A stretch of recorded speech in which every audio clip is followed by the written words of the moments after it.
Hi, I'm Timothy Jones. I teach the aesthetics of music and wine. You should take this class because we're going to listen to over 300 examples of music from all around the world, and we're going to taste wine. We're going to be tasting wines from 10 different countries, and we're going to learn what makes them what they are. I think there's no better blend than music and wine, so come and take the class. Both music and wine are things that we run into very often.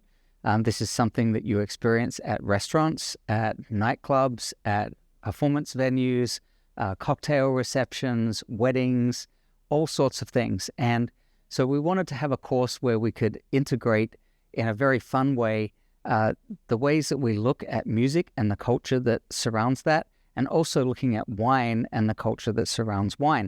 We begin the class with just a very brief cultural overview of the country that we're looking at.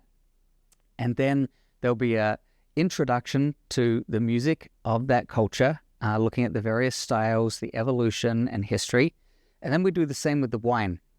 We look at the viticulture, which is the growing, and the viniculture, the wine-making practices, and how those might be unique. And then we have the wine there. So you'll actually taste those wines and be walked through how to find the various things that are unique to those cultures.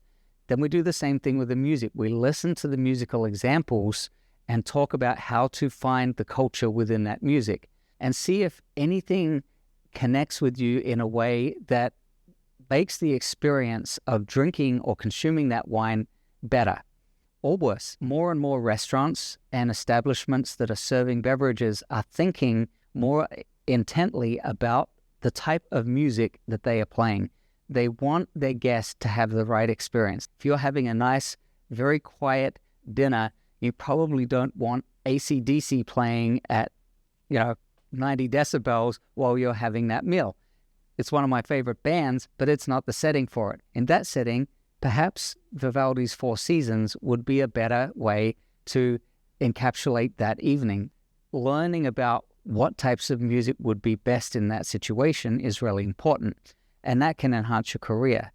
Thanks for checking this out. I hope that you're inspired to take the aesthetics of music and wine, and I hope to see you in class for a glass and some wonderful music.